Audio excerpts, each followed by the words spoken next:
The rumbling slowly faded away as the soldiers disappeared down the dirt path. The twins both stayed behind the tree for a few moments, making sure the coast was clear.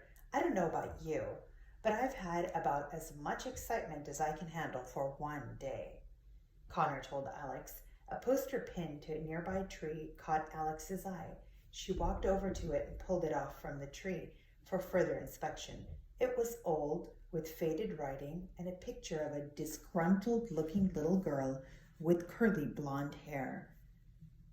And it was centered on it. The poster read, "Wanted, dead or alive, Goldilocks, for burglary, thievery, and running from the law."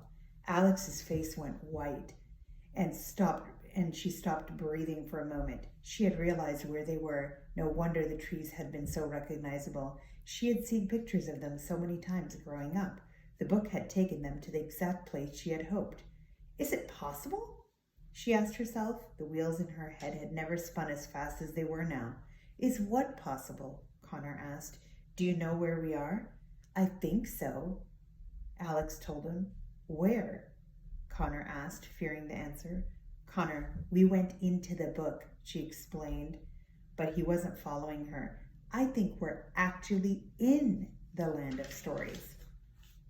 She handed him the wanted poster and he read it. His eyes grew as wide as a lemur's. No. This cannot be happening.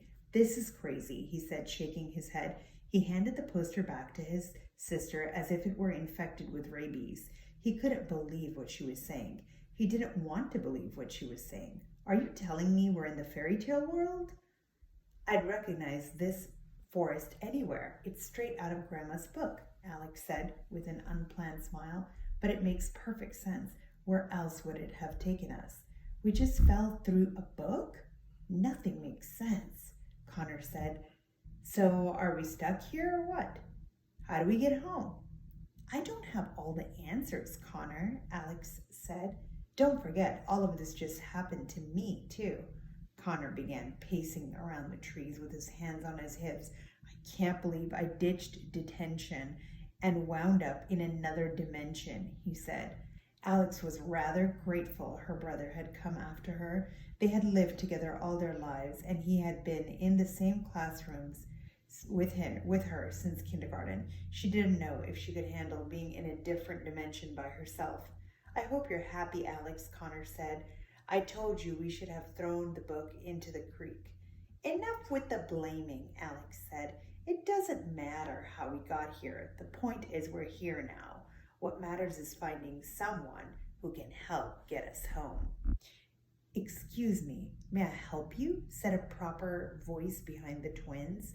They jolted at the sound of another voice besides their own.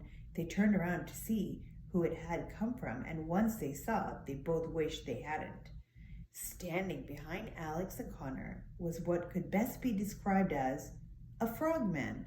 He was tall, with a wide face, big glossy eyes, and shiny green skin.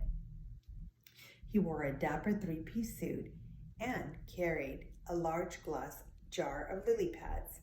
Forgive me for eavesdropping, but I'm rather good with directions if you need some, he said with a very wide smile. Alex and Connor were so petrified that they were paralyzed. If they needed any more evidence that they were in the fairy tale world, this was their proof. You look awfully young to be in the forest by yourselves, the frogman said. Are you lost? Connor let out a high-pitched squeal that lasted much longer than it should have. Please don't eat us, he said, and dropped to the ground in a fetal position. The frogman looked down at him with a frown. Young man, I have no intention of eating you, he said.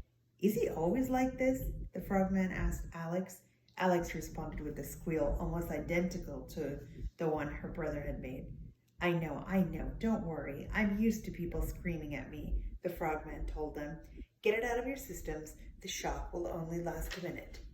We're sorry, Alex finally managed to say. It's just that where we're from, there aren't many frog people. Sorry if that isn't the politically correct term for what you are. Connor let out another high-pitched noise. It wasn't a scream this time, but it was embarrassing nonetheless.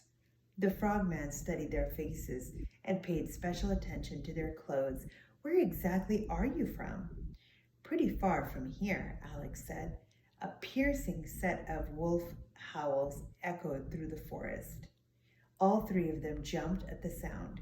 The frogman looked around the trees with fear in his big, glossy eyes. It's getting dark, the frogman said. We'd better get inside. Please follow me home. It's just a few minutes' walk from here. Nice try, Connor said. The wolf howls echoed again. This time they were much louder than the first. Wherever the wolves were, they were getting closer. I know I look scary now, said the frogman to the twins, but I'm nothing compared to some of the creatures that lurk around these woods at night. I promise I will not harm you. There was such concern in his eyes, it was hard not to trust him. The frogman took off at a brisk walk deeper into the forest. Alex nudged Connor. We'd better follow him. Are you crazy? I'm not going home with that giant frog, Connor whispered to her. What do we have to lose? Alex said. Oh, besides our lives, you mean? Connor said. But despite his protest, he was dragged up by his sister and pulled into the direction the frogman was leading them. The twins hurried behind the frogman for a good while. They zigzagged between trees and jumped over boulders and tree roots that stuck from the ground. The deeper they went into the forest, the thicker the trees became. It got dark very quickly and was almost pitch black by the time they reached the frogman's house.